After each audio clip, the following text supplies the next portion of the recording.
What's up, everybody? It is I, your boy, Game J. And before I get into anything, I'm just going to plug all the stuff because if I don't do it, I always remind myself to do it. Excuse me. Because if I don't, I'll forget to, and then you guys won't know where to find me. You could find me on YouTube. Follow me at Game J. Go follow the YouTube channel and subscribe to it, Phrasing with J. You could also find me on Spotify. I have an Instagram you could follow at GameJSUS and a Twitter you could follow at GameJ1. That's number one, not O-N-E, even though I am the one. And boy, do I love myself today. Oh, Jesus.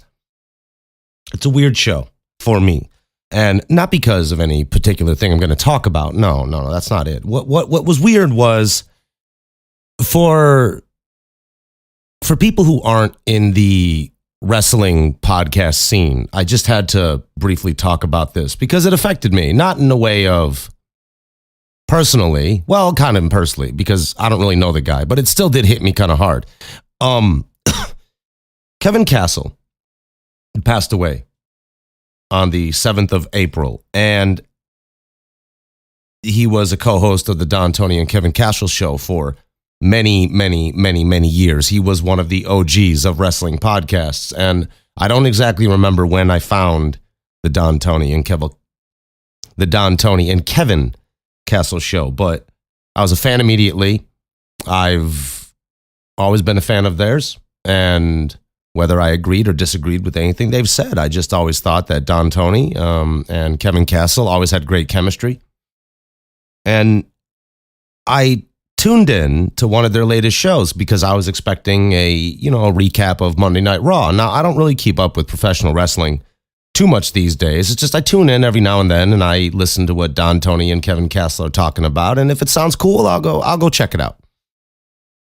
And the last thing I expected to see was a rest in peace Kevin Castle photo. And I honestly didn't know what to think. So I clicked and Don, Tony was on, and Anthony Missionary Thomas, Mish, as people know him from Wrestling Soup, was on, and John Draper, Kevin Castle's actual brother. And it was this weird, surreal moment, and I got to know a little bit about what happened, and not necessarily the medical stuff and how he passed away. That still hasn't been talked about yet, and that's their business to discuss. It's not up to me to go reveal it, but I tuned into that Monday night show, and it really fucked me up in a way because, I heard all the stuff that was going on with Kevin and some of the mental health stuff he was facing behind the scenes and the fact that he had diabetes, and he'd never mentioned that on any public format. I had no idea. Now, we did talk about, before he passed away, about some of the health issues that he was having, and it was like high blood pressure and all this stuff that was going on with him. And, for the longest time, I didn't even know that Don, Tony, and Kevin Castle had split and then had gotten back together to reunite to do shows. And it was just so baffling to me to hear all this information because it had been a long time since I tuned into any of their shows. I've been busy. I've been, doing my own thing, living life. You got to do what you got to do. And it was crazy. And I didn't know Kevin Castle personally, but I think even if you're not a wrestling fan, you probably should go listen to that podcast, if anything, so you can kind of get a warning. Because a lot of the stuff that Kevin Castle was going through, not mental health necessarily, but a lot of the moving from the person he is in real life to the online personality really hit me hard. And it got me thinking, and it made me think about my own mortality. It made me think about, well, do I invest too much time into what I do online as an actor and all this kind of stuff, and versus what I really have to do in real life? And it just got me thinking. And I'm going to miss that guy. I never knew him, obviously, but I'm going to miss him for the entertainment that he provided people. I really am. And I didn't know what I was going to say when I turned on this microphone. I had no idea I don't even know how long this podcast is going to go today. This show. I have no idea how long this show is going to go on for today. I don't. I'm not trying to make it about me. I just don't know. But Kevin Castle was an entertaining voice throughout the wrestling community podcast circuit. He'd been there for as long as I can remember, since I joined listening to that show and other shows like Wrestling Soup and Sala Monster and all these other shows that I can't think of the names of right now, but that's irrelevant. Losing Kevin Castle was a big loss to the wrestling community, to the podcasting community, and he really will be missed. And I can't even imagine what his family's going through, what Draper and the rest of them are going through, his other brothers. I can't imagine what Don Tony's going through, or Mish. And I don't know Mish. I don't know Don. I've never spoken a word to these people, but I've listened to them for so long, over so many years, that I know about them. I know about them, and I know how important Kevin Castle was to all of them. They love that guy. Like, they really love that dude. That was a good friend to all of them. And Kevin Castle wasn't a bad guy. Of course, he was flawed. We all are. I'm not going to sit here and pretend like I'm some perfect person. I'm far from it. I have a shitload of flaws. I've made tons of mistakes over my life. But Kevin Castle was a good guy. He really was. And especially hearing post-mortem how his friends talked about him, you could get a sense that he was a good person and he had a good heart. And he's going to be missed. And so rest in peace to Kevin Castle. And my deepest condolences go out to Don Tony, to Mish, to John Draper, and Kevin Castle's family. It's a sombering moment. And when I was listening to that episode, John Draper and Mish and Don Tony were talking about we can learn from Kevin's passing. And it's made me take stock and realize, okay, there's a lot of similarities that Kevin and I had. Now, I'm not as habitually online as Kevin Castle was, but I do focus on acting and voice acting and the show and all this other stuff that I do so much that there are times where I don't go out unless I go train. And there are times when I won't go do social events when I had the opportunity to. And there was this weird self-imposed isolation that I did find myself doing. And after listening to that podcast, it really made me realize, holy shit, Kevin and I had a lot of similarities, and it frightened me slightly because I went, oh my God, it dawned on me. I'm like, oh my God, I'm doing a lot of the same stuff he does. And Kevin Castle was straight edge. He didn't smoke. He didn't drink. On the other hand, I don't drink. I don't do drugs, but I still drink far too much caffeine, and I still smoke way too many cigarettes. And it made me realize, okay, Jay, you gotta figure something out, man. To me, that Kevin Castle's death was a warning that I got to start taking better care of myself. And I'm not talking about going to the gym and working on muscles or fitness or anything like that. I'm talking about you got to take care of what's inside your body, your organs. And so I'm trying to quit smoking cigarettes now, and it's difficult, but God, I'd rather quit smoking cigarettes than die. It's just one of those things. So I'm going to miss the guy. I really am. I'm really going to miss Kevin Castle. I'm going to miss his voice. And I mirror what Don Tony, Missionary, Thomas, Anthony, and John Draper were talking about. And even I listened to Wrestling Soup recently, where he and Joey Numbers, the other co-host of Wrestling Soup, were talking about remembering Kevin Castle. And I believe it was Mish who said that losing Kevin Castle was a big deal because they were very close as friends, and he feels a void.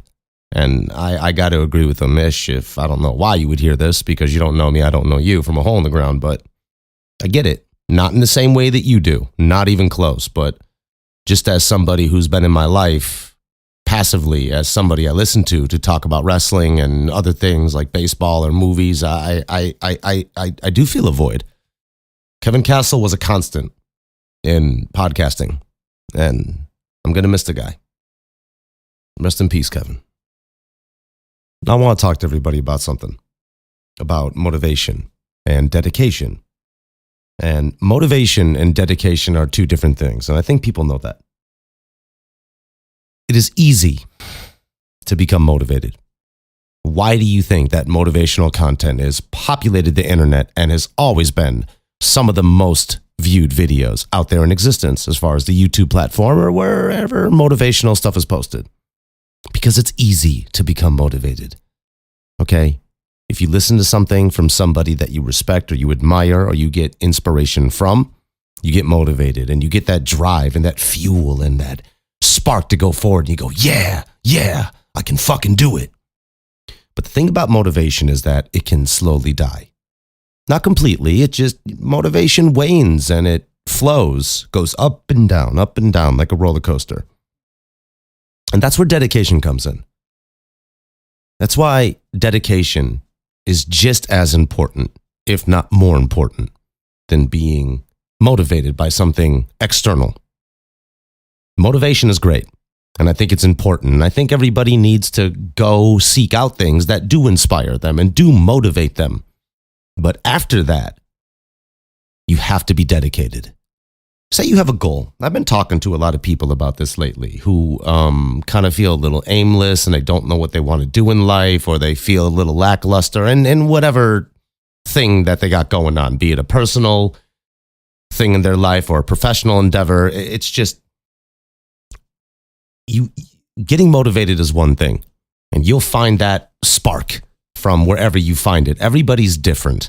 For some people, it's a motivational video. For other people, it's being out in nature. For some other people, it's going to a gym. For some other people, it might be talking to their friends or playing video games. Anything like that. But then you have to be dedicated. And you have to be willing to sacrifice what you need to sacrifice in order to make that dream happen, that goal happen. It's important. And you really need to think about this when you dedicate yourself to something. Dedication is something that you're going to do for days, for months, even years, if not longer, decades even. Motivation is the beginning point of you get motivated or inspired by something, and then you dedicate yourself to completing that goal. And it's not just something that you do. It is something that you do, but it's not something you do one time. It's something that you continually do day after day after day after day.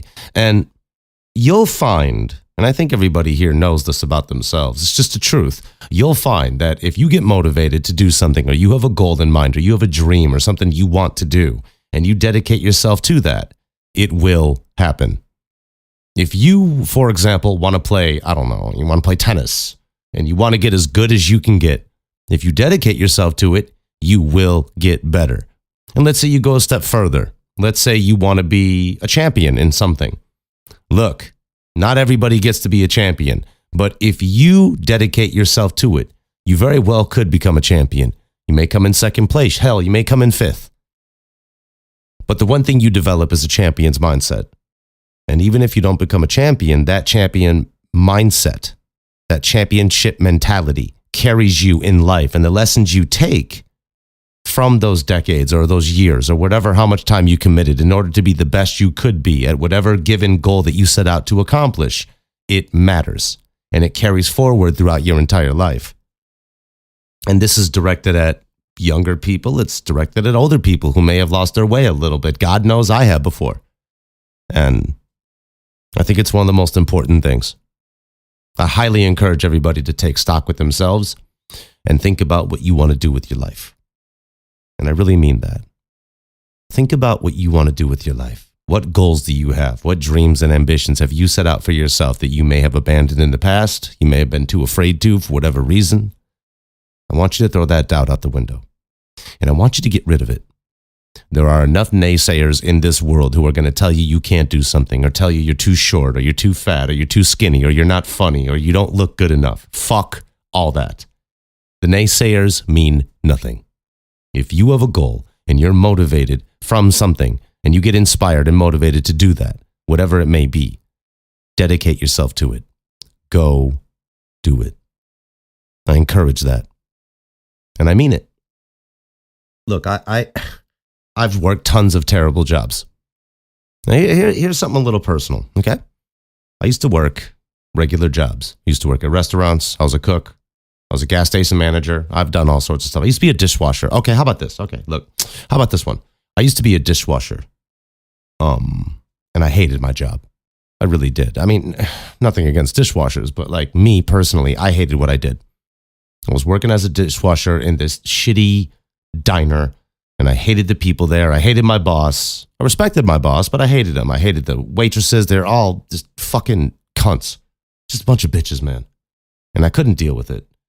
And at that time, I was still making music. And I was doing voice acting, and it hadn't picked up yet. Not to the place that it is now. And I look back at that time, and I remember myself and what I was thinking. And I knew I hated that job so much that I wanted to go out on my own. And I wanted to do something for myself and work for myself. And I made a commitment to myself on those days, early on in my life, even earlier. But this is when I redoubled down. And I told myself that I would one day not have to work in a fucking diner ever again. That I would never go back to those types of places. It took years. And I mean it. It took years. It took over 10 years. 10 years. 10 years that I worked my ass off learning more about audio production, not just music production like I'd been accustomed to. I had to step outside my comfort zone. I had to learn an entirely new skill set.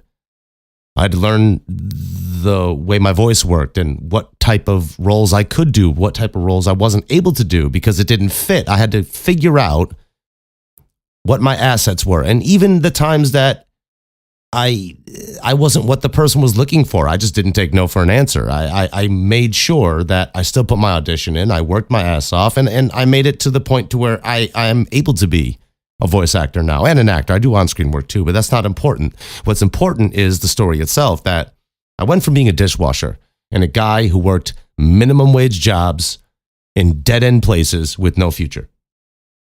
And now I'm at a place to where I'm not saying I'm super successful or I'm famous. Good God, absolutely not. But I can say that I'm happy in that choice that I made, because now I work for myself. I'm my own boss. I set my own hours. I dictate what I get paid. I dictate all these other things that I never got to do when I was a fucking dishwasher, when I was a cook, when I was a manager at a restaurant. I didn't get to do any of those things. Before in my life, I was always working to make somebody else rich, and I hated it. I always hated it. I would always tell my coworkers at the time, like, I'm going to get the fuck out of here. Like, dude, I'm going to get the fuck out of here. And some people believed in me. Other people like, yeah, whatever, man. You're just full of shit. And to those people, yeah, fuck you. But to the people who did believe in me, hey, I love you. And, you know, any of them who may listen to this, you know who you are. I don't need to name names, and nor will I. That's ridiculous. But motivation is important. And dedication is too. And they go hand in hand. You have to be motivated in order for you to be dedicated to something. And sometimes motivation will die, like I was talking about earlier. And when that motivation slows down and you don't feel as motivated, whatever happens, pitfalls of life, that's when the dedication part comes in. That's where you have to keep pushing forward. Work hard. There is no magic formula. There is no substitution. Put the hours into what you want to accomplish, especially if you're younger. If you're one of the younger listeners I have out here who listen to me, for whatever reason that you do, I love you and I appreciate it. Do the work now. If you're young and you have the ability to go to school for your given profession that you want to do it and graduate. Because I'll tell you what, it is not the magic ticket, but it is a lot better when you have a piece of paper that tells a prospective employer that you can do something. Because if you don't have it, it's a lot harder to get hired. Now, if you want to work for yourself, that's great. But you're going to have to put in the work. This is what I mean. There's no substitute for hard work and sacrifice. I'm not saying you got to give away your family. I'm not saying you got to give away your friends. You have to prioritize things. You have to manage your time better. Look, Arnold Schwarzenegger said some very good advice. There's 24 hours in a day. Sleep 6 hours a night. Leaves you 18 hours. Left to do what you got to do. Manage your time the right way. There's nothing wrong with going to have fun. But just remember that that's not all life is about. That eventually fun ends, that eventually the happy feelings fade away, and then you're left with your life. And what do you want your life to be? Do you want to live in some shitty apartment with nothing and no future, but you have a lot of memories of having fun? Or do you want to work towards something that matters to you? It's great to be motivated, but then get dedicated to giving your life purpose. Because if you don't, you're not going to have a future. And I know I got serious there for a second, but it's the truth. It's just the truth, man. And I don't know how many people say that to people these days. I know we live in a world, sorry, I'm just looking at my notes here. I know we live in a world where people are very complacent, and some people have kind of given up and they quit, they get depressed, they get anxious. You could fight through that. I don't know what anxiety feels like. I don't have it.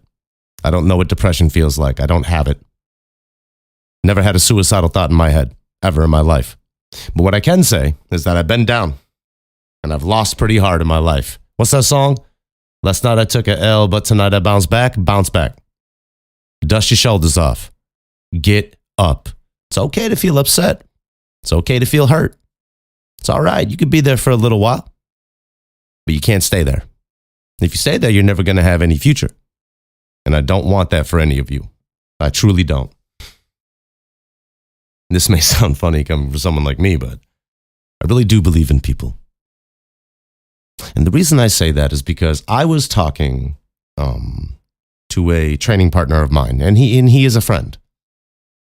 And he told me that he liked training with me because I was motivating. And that impacted me in a really positive way, because I went, you know what? I appreciate that. I appreciate that. Call me a motivating guy to say that he likes training with me because I am motivating to him and I motivate other people, and that's why people want to be around me when we train, and I think it's important. I really do. And it's good to be around those types of people who tell you those things because they let you understand what your skill sets are. And at the same point, don't take no for an answer. Just don't. Just don't. The I can'ts. Fuck that. Fuck that. You can, and you will. Just give it time. Commit to something that you want to do, and you're going to make it happen because I believe in you, and I always will. But yeah, I got a little serious there. But a big reason I was talking about motivation is easy to attain, and why dedication is difficult to continue is because it's hard. It's hard to stay dedicated to something when things don't go your way. But this does lead into training. And I'm talking about martial arts training, what I've learned from the gym, what I've learned from lifting weights, any physical type of stuff that I've ever done.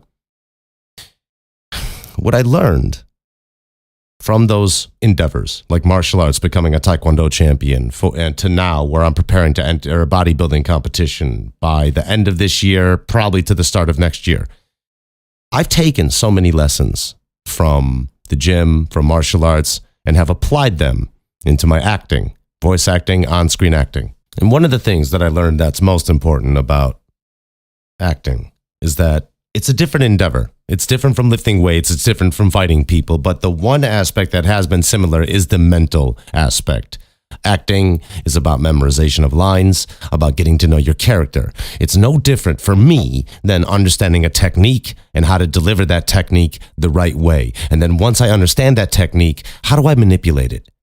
How do I get inside that technique? How do I tweak all the little gears and cogs and make it my own? And that's how I feel about acting. And that's the advice I'd give the other actors. Not saying I'm a famous actor, but this is for people who are new and people who are aspiring to be voice actors or actors. What are the best pieces of advice I can give another actor who may listen to this and want to know or is trying to do this type of endeavor? It's get into the character. Learn who this character is. There's a reason actors, myself included and others, talk about they need to get into the character's mind. They need to know what this character is like so they can best reflect it, be it on screen or in a voice acting situation. You have to know the character. If you don't know the character, how are you going to do the inflection? How do you know how they stand, how they walk, how they speak, how they move, how they schmooze? It's very important. And go listen to other interviews with actors who talk about this type of stuff. And then think about the whole thing of method acting, of really getting into that character with rest in peace to Heath Ledger. You know, the Joker character, that's method acting in some of its finest performance that I've ever seen. It's fantastic on what he did. I mean, you have to remember, Heath Ledger is like went from Romeo and Juliet to the fucking Joker. Like, oh my God, what a change of character that is. And it's beautiful. It's absolutely beautiful. It's a wonderful piece of work. And that's the key. Get into the character, understand the character, become the character. Just don't become the character. That sounds illegal. That sounds like a felony somewhere. And the next thing you know, you got handcuffs on your wrist, and then police are going, "Why'd you kill him, Jay?" And I go, "I don't know. The motherfucker looked tasty, so I took a chomp out of his neck." Like, okay, I'm getting too far ahead of myself. But I think you get what I mean. And then it's also the mentality. We're talking about mental stuff and, you know, what I've learned from training to acting. And it's the work ethic. And I said this before when I was talking about motivation and dedication, but you have to be ready to do the work. Acting is not easy. People think it is, but there's a reason why not everybody can act. And I don't say that in an egotistical sense of like, I can act and you can't. No, that's not what I'm talking about. I'm saying if you have an interest in becoming an actor, you take it seriously and you dedicate yourself to the art and the craft of it. There's a reason why there are amazing actors out there who make you laugh, they make you cry, they make you believe in what they're doing. They make you believe that they are that person for the time that they're on screen, from the time that they play that character in a voice acting role, whatever. You have to put in the work. There's no way around it, whether that be going to acting classes. Here's an example. When I audition for a part that's on screen, they want me to do a monologue or they want me to have the lines memorized. You know what I do? I read that script until I'm fucking nauseous. And on top of that, I read the script, I'll read it over. It's like, okay, read the lines. The second I find a line that I'm unsure of, that I flub or I fuck up, I take out a piece of paper out of my little handy dandy Blues Clues notebook, except I don't write in a crayon. Not always. Sometimes I use a Sharpie. Sometimes I write in all caps. Sometimes I write in pencil just to fuck with myself. And then I erase it and I go, what the fuck happened? No. But I write the line down, verbatim, over and over and over and over and over and over and over and over and over and over and over again until I have it memorized. And then I read the script again. And the second I have that line that I flub, that I know I flub, I read it again and I write it down again and I copy it and I repeat. And then when I have the lines down, I challenge myself. I grab an object, be it an ashtray. I'm trying to quit smoking, I promise. My mouse, a ball. I'm learning how to juggle. Weird segue, but I'm learning how to juggle. I'll grab a juggling ball, or I'll grab a cup of coffee, or a headphone case, or a pair of scissors. I'm just looking at items on my desk, don't worry. And I'll speak at that object like it's a person. And the reason I do that is it makes me look away from the script and it makes me focus my eyes on something. Because if I'm going on screen and I'm being filmed, doing a movie or whatever, the camera's moving around me, or it might be a close-up on my face. So I have to learn, like every other actor has to learn, how to hold your gaze on that individual person, on that object, whatever else the scene calls for. Just don't look in the motherfucking camera. And that's what I do. Read the script over, get it memorized, and don't just read your lines. Read the entire script. Read everybody's parts. Don't just memorize your parts. Memorize as much of it as you can. So when the time comes to audition, you can look right in the camera with the person you're auditioning for, or if you're self-taping, you can look right into the camera and just say the lines. And then you're not worried about, oh God, what line comes next? Oh no, what do I say? You already know what you want to say. At that point, it's just about the inflection, the emotion you want to convey, the pace, the rhythm, the cadence of the words you want to use. And it's not about overacting. A lot of things that I've noticed in my own acting is that people like the fact that I have subtleties when I act. There's subtext, and actors love subtext. And I didn't come up with that on my own. I heard that advice from Ed O'Neill. Everybody remembers Ed O'Neill from Married with Children. He played Al Bundy, legendary figure in television history. It's still on to this day. In a world of political correctness where everybody's up their own fucking asshole, Al Bundy still gets to be on TV. They go, Peg! It's awesome. It's fucking awesome. I love it. But Ed O'Neill talked about when he was early on in his acting career, he would overact and overreact, and it just wasn't necessary. It just wasn't. Sometimes the most subtlest of movements, the subtlest of an eyebrow raise, showing anger in the eyes and not openly showing it on the face. Like, you can't see me, but you can hear it. I'm doing an exaggerated angry face. Sometimes you can just be stern and be cold and show the fire behind your eyes, and it can convey on camera. And another thing, on camera, the camera picks up everything. It picks up what you're doing. It picks up what you're saying, but it also picks up what you're thinking. The camera picks up whether you're waiting for your turn to speak or if you're listening or if you're thinking of what to say. It's very, very interesting. It really is. And the way that I took that and got that, it came from listening to other actors, but it also applied in the gym. It's the same thing. It's the mentality, the mind-muscle connection, the technical aspects of all the things that I wanted to learn. I wanted to get inside the muscle and understand how it worked. And if I flex a certain way, why does it go that way? How come if I turn my wrist this slightly to the side, I feel a different contraction in my bicep or my tricep or my pectorals or my back or my lats or my quads or my any of the stuff? Why if I do a certain kick a certain way, if I stack my body the wrong way, I go off balance, and I want to correct it and I want to get better and I want to understand the art form behind just the exercise or the movement or the technique or the attack. It's the same thing with acting. If I have a character that I like, that I'm going to play, I want to know why I stand that way. I want to know why that character stands that way, why he says the things that he says. What's his backstory? Is he married? Is he divorced? Is he single? Is he an alcoholic? Is he not an alcoholic? Is he abusive? Is he a fucking douchebag? Is he a good-natured guy? All of that matters. So when I get to the line delivery and I'm memorizing it, I'm doing the whole thing where I write stuff down if I screw up a line when I'm auditioning or even reading over the script after I've gotten the part. I'm shooting a movie now. Okay, not right now, but I'm shooting it next couple of weeks. And possibly into May. It's called The Turned. You guys might have saw it on my Instagram. I highly recommend that everybody go check out The Turned. When it's done, it'll be a little while, but it'll be out there. You get to see me and my beautiful face. But I'm doing a movie called The Turned, and I won't reveal too much more about it. I won't say anything because I don't know what I can and can't say, but I'm going to be in that film. And I really like my character. And a lot of my preparation has been, what type of guy is this character that I'm playing? What type of dude is he? So I would read the script and I would think about the backstory that I have been given and then the own stuff that I've cobbled together in my own mind. And it helps. It helps me understand the role that I'm about to embark upon, that I'm about to play, the person I am about to become. And that's just it's just the stuff I've been talking about today is just some of the stuff I've learned from training and how to apply it into acting. And I really do hope it helps people. I hope it helps voice actors. I hope it helps actors who are aspiring or even people who are acting right now who might never have thought of this stuff. I don't know. Maybe it'll help a podcaster or a streamer. Not sure, but I hope it helps, and I genuinely do. Now, speaking about, I don't know why I always do that. I go now or well or this or this. Look, we were just talking about, I can't talk today.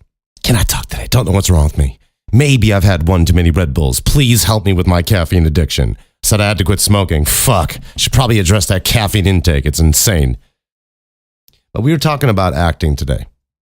And some of the things that I've learned through martial arts training and weightlifting and all these other endeavors, physical endeavors and athletics that led me into acting and things that I do that are similar and the mentality side of things. It's not like I could bench press another fucking actor unless the scene calls for it or I'm doing porn.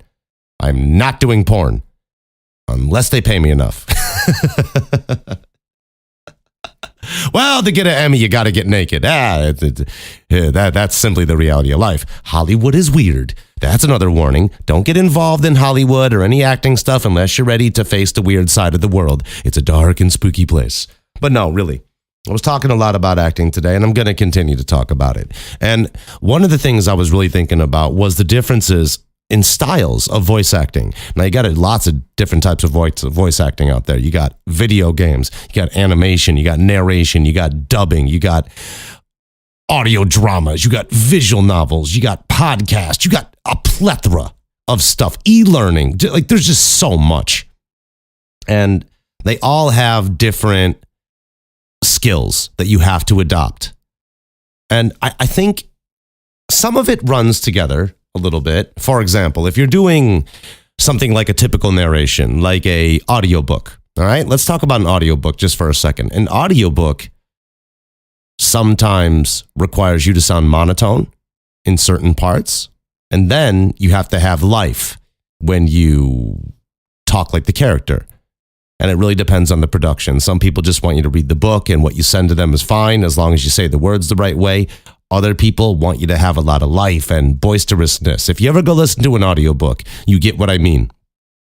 The exposition and what's happening in the book itself, with, that's not speaking dialogue, is said in a slightly monotone but slightly emotional way when the writing calls for it. But the characters, they require the voice actor to emulate the character as best they can, convey the emotions, mimic the stuff they want to mimic, okay? That's one thing. If it comes to e-learning, that's slightly different. It's a different type of narration. I've done e-learning material before, and it was more, you have to sound professional, but you have to sound authoritative and know what you're talking about. But you also have to sound pleasant.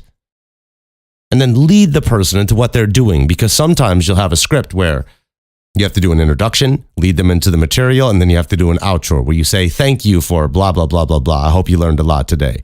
And that type of stuff. And it is different. It's very different because you have to sound pleasant and you have to sound warm and approachable, but also command an air to where you have to pay attention to me because I'm teaching you something that's going to be on your test later, idiot. Like, it's one of those things. And then you have different types of voice acting. Like, if we step away from audiobooks and e-learning and things like that, where it is mostly talking and a script, and you don't need to put a lot of detail in the character unless you're, doing certain things with it, like speech dialogue and things like that. If we go into animation, that's where things get a little interesting because you become that character. It's no different than acting, really. The only difference is you're not on camera and you get more takes and you have the script in front of you at all times in case you mess up your line. And that's cool. That's all great. But you still have to know your character, and it really does help. It still helps you, not necessarily to memorize the whole script, but to read the fucking thing so you know what's going on. If you don't read the script, one, you're just being disrespectful to the writers. They're paying you money. Or, if you're just doing this for fun and you're getting started, you might do some roles for just credit, okay? But it does you a whole lot of justice to read the script and to understand what your character is doing before they say a line. What the character said to your character before you say a line, what's happening in the story so you know what type of emotion you have to convey. It all matters. Everything starts in the writer's room. It's just the truth of the matter. Without the writers, there is no actors. Without the actors, there is no filming. Without the filming, there's no post-production. Like, dude, it all boils into one. But it really starts in the writing. And in animation, you have to be a character. Sometimes they have you mimic, sometimes you have to do a fake accent if you don't have that natural accent. I've done British accents before. I've done Irish. I'm up for a video. I'm in a video game right now, okay? And production hasn't started yet, so I can't say names or anything about that, but I play an Irish guy. So the people who play this game are going to hear Jay, your boy Jay here, with an Irish accent. That's weird. Because I do not sound Irish in my natural speaking tone. I sound like a hot Korean guy from Chicago, which I am. Thank you. You're welcome. Love you too. But either way, right? It's one of those deals where you might have to do an accent. You might have to play a character that's not naturally you. And that's where the creativity comes in, where you have to get inside the character. You have to become that character. And it's no different than doing it on screen and acting to voice acting and acting, if it's animation or even if it's a video game. And see, this is where some of the stuff starts to melt together a little bit. The second you get away from audiobooks and narration and commercial stuff like that, where you're reading a book or something like that, or e-learning, like I said, you get into this place to where you have to become the character, even if it's something as simple as a commercial narration. I did a commercial for Dippin' Dots, okay? Big company out there, right? Dippin' Dots and Doc Popcorn. It was on my Instagram reel and my YouTube shorts or whatever. Thank you for those who checked that out. I thank you so much from the bottom of my heart. That was a lot of fun to do. I had a lot of fun working with the production company that hired me, and I have a longtime production company who's going to hire me for future work. And I love that. That means everything in the world to me because that's commercial narration. That's a good gig. It really just is a good gig. It builds your repertoire. The company can like you, and then they'll hire you again for more work. And it's just a beautiful agreement all around. But that's where it gets different. When you do video games, it is slightly different. In animation, typically you'll send them all your voiceovers that you did for the day, or you'll set it scene by scene. In video games, it's very different. In video games, 9 times out of 10, they want me to send it line by line. Now, the reason that's different is because it takes a shitload more time. Not on my end to record it necessarily, but I'm talking about the exporting the files and then organizing them and making sure it's labeled the right way. So when you send it off to the producer or the video game director or the creative lead or whoever you send it to, they have all the files that they need. Because in video games, a lot of times they're just taking out the stuff that you sent and they're slapping it into the game, unless they have an audio engineer, which 9 times out of 10 they do. But they're taking what you said, and they're throwing it into the game. And that those lines, they're just out there. All right, I did a voiceover for a character called B-Lord in a video game, Entropia. I believe I'm saying it right. From June Folks, whichever. I mean, they're awesome people. I apologize if I said it wrong, guys. Max, don't kill me, buddy. I'm sorry. Shout out to Max. And big shout out to Entropia. Go check it out. It's on Steam. I also did another video game that's on Steam called Wildwood Down. And I played a character called Motar. And that was a great story because I did an interview with Micah Orsi from Wildwood Down and Crashable Studios, and it was a great episode. It was a great interview. You can go check it out on Phrasing with Jay on Spotify and YouTube. This past episode, go check it out. And it was a great conversation because I got to understand a lot about the video game itself and the character Dan, who unfortunately is going through a lot right now. The young man's battling cancer, and it's been another reason for me to try to give up smoking because it's no joke, man. Cancer affects everybody, and my heart honestly goes out to Dan and his family and his loved ones. I have no idea how they feel. I don't. I feel terrible. I really do. And there is a GoFundMe out there, and what I will be doing is I'm going to get that link, and I'll post it in the description below, and I'll put it out on Twitter and all that kind of stuff so people can go donate to it if they want to help Dan, the main character, with some of the medical issues. And I know money's tight, and if you can't, that's okay. Just do your best to share it around. And because Dan's a good guy. He really is. And he's made an impact on the creators at Crashable Studios' lives and everybody who's had the privilege of talking to him or working with him. So I feel inclined to tell everybody about that. Yeah, I know I got a little serious there. I'm gonna try to move forward with it. But I mean, there's a lot of differences there. And video games, they just want you to do individual lines. And what I was talking about was when I did Moltar's lines, I did them, and the accent wasn't quite right. So I had to do a live voiceover directed session. And that session, we figured out exactly the accent they wanted, and it wasn't even the original accent they intended.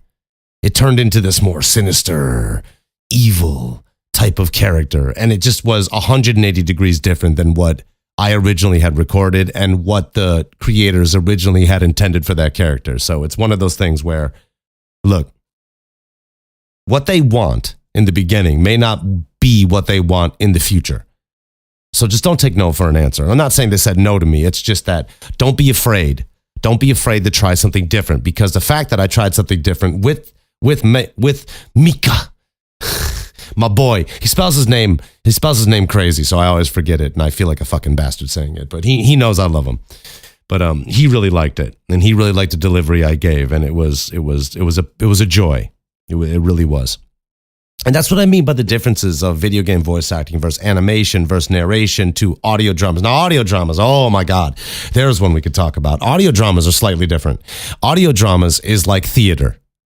That's the best way I can describe it. It's like voice acting theater. You have to be on point with your line delivery. You have to convey the emotion. You have to get the cadence exactly right, because these writers and creators, they have a specific way they want you to say shit. And it's not as if you don't have a certain amount of freedom and your own creative exercise you could put on it, but it's a little stricter depending on what production you work with, because audio dramas you are fully that character.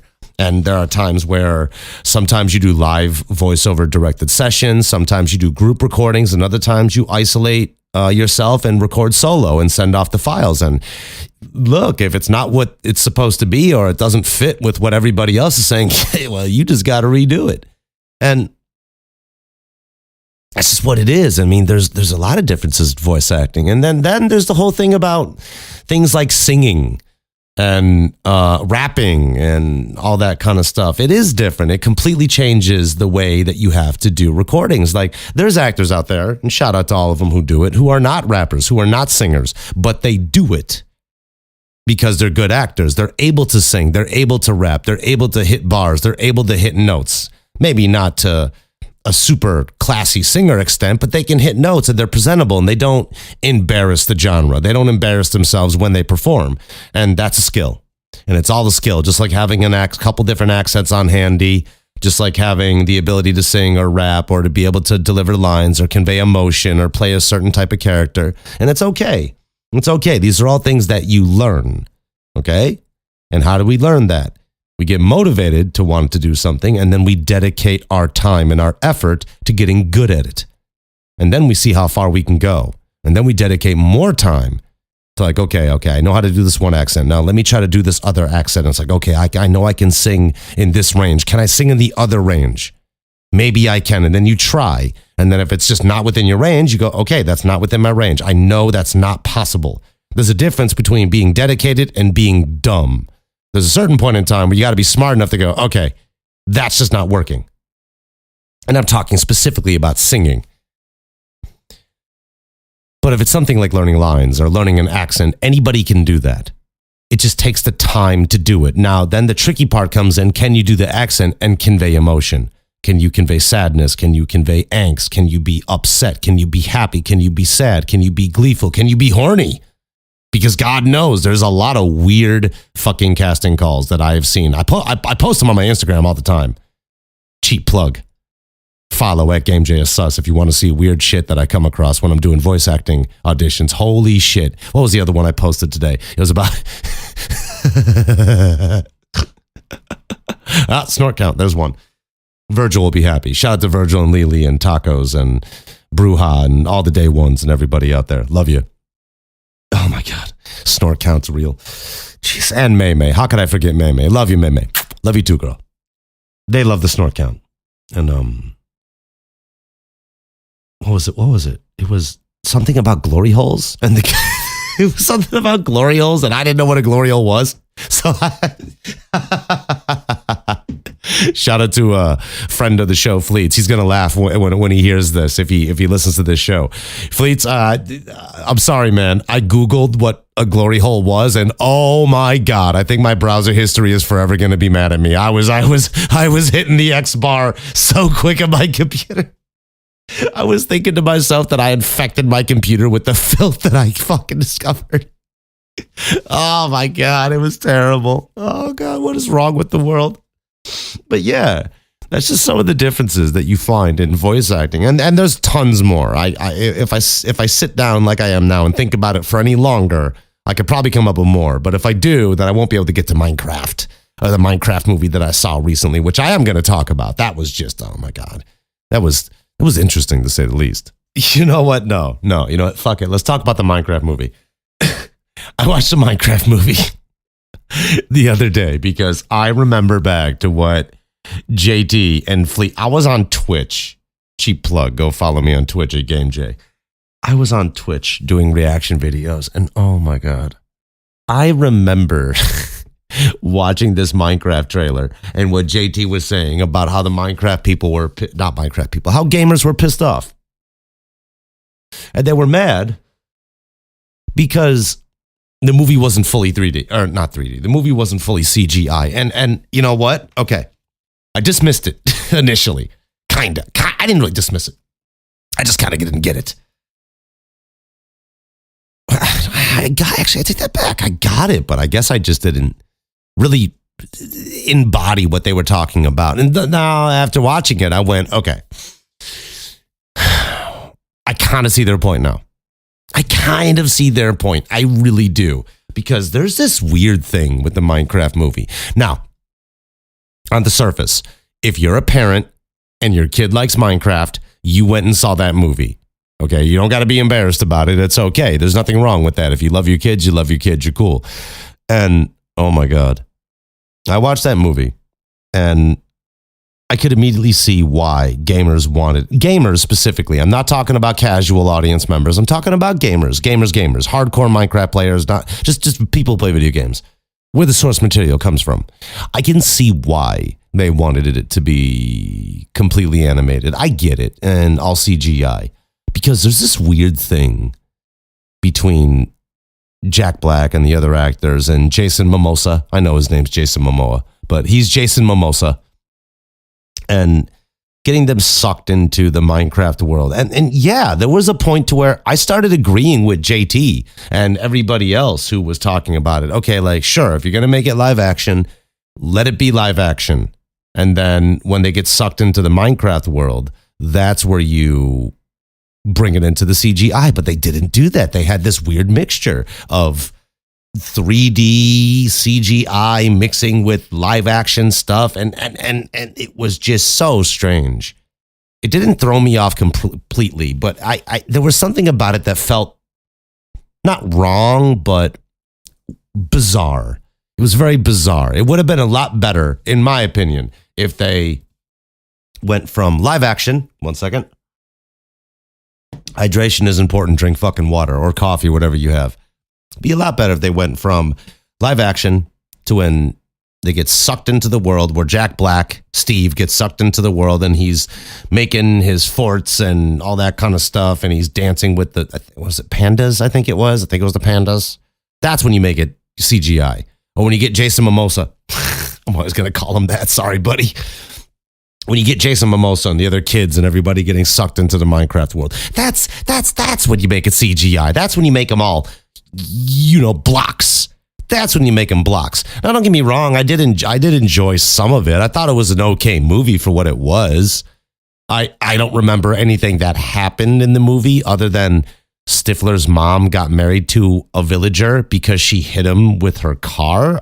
That happened. Okay, that's kind of funny. That was weird. It was weird how Stifler's mom learned villager and the villager learned how to speak because she hit him and concussed his ass with her Jeep Grand Cherokee. That's not fucking weird, but it's funny. And, as far as a movie, it wasn't the worst. Okay, this is best video game, worst video game movie. And here's the thing.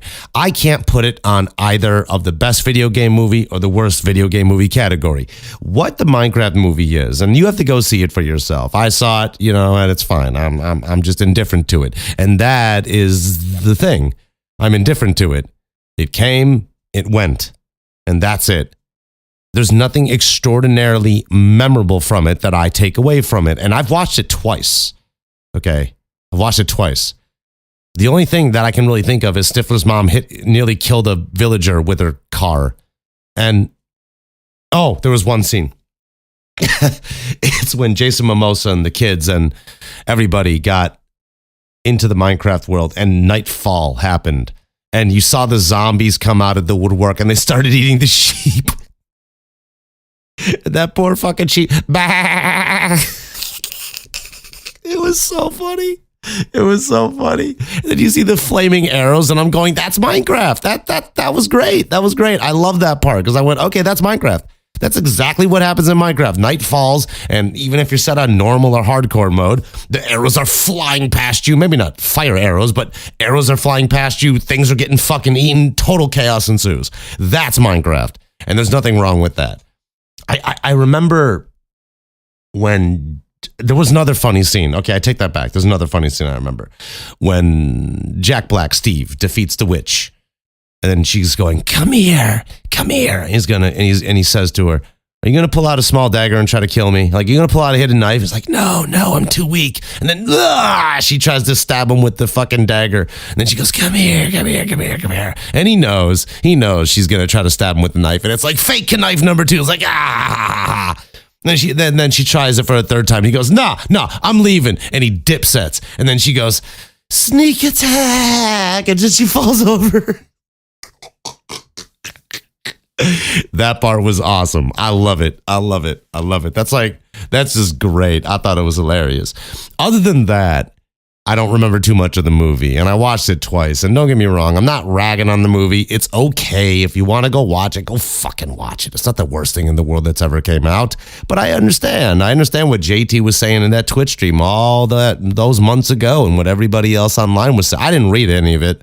I don't know what the hell people are saying. I was getting secondhand information from, my friend JT. Shout out to JT and Fleets and everybody else who was in that stream that day. Shout out to all of you. Sweets included, everybody. Tacos, all them. So it's just one of those things. Well, the Minecraft movie isn't bad. Is it the worst video game movie in the world? Absolutely not. It's an entertaining film. Go watch it. It's a decent movie. Is it the best video game film in the world? It's probably one of the better video game movies, just on the merit that you got a Minecraft movie. The fact that Minecraft started from humble beginnings that it did to now, it's this global phenomenon that has infiltrated pop culture and is literally on every single store shelf in America. It's at Walmart. There's Minecraft water bottles, lunch boxes, blankets, pillows, video games, t-shirts. There's probably Minecraft vibrators made to look like a creeper.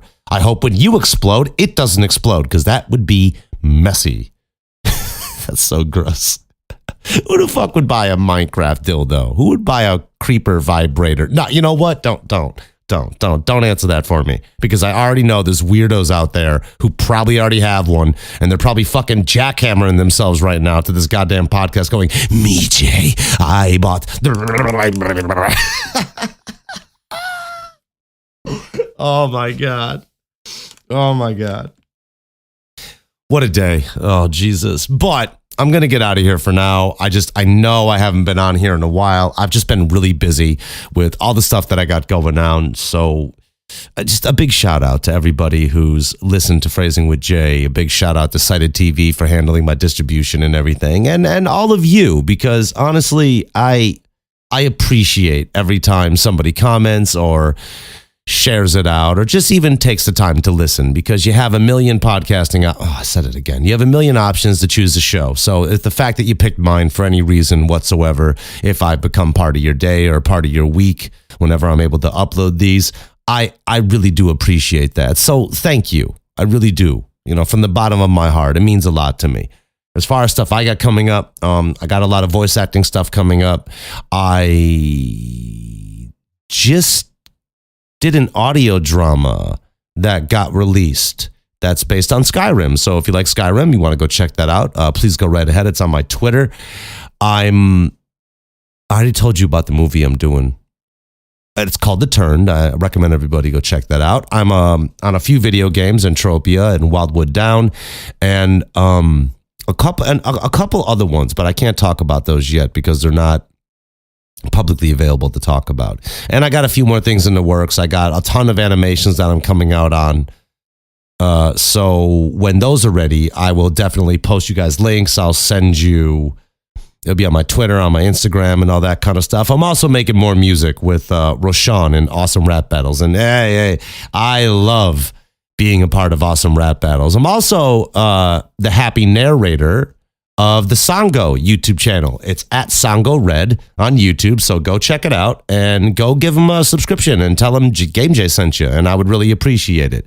But that is going to do it for me for now. I have a audiobook to finish and some other stuff I got going on in my personal life I got to take care of. But that's it. I want everybody to have a nice night. And remember, find a goal and then stick to it. Stay dedicated to the things that you believe in. If you have a dream, if you have something that you want, if you have something in your life that you want to do, I highly encourage that you do it. And don't take no for an answer. Don't listen to the naysayers. Sleep faster. Thanks, Arnold. Love you, buddy. Arnold Schwarzenegger, because he gave me that advice. It was a great speech. Go listen to it. Listen to it, motherfucker. Okay, bye. I'm kidding. I love you.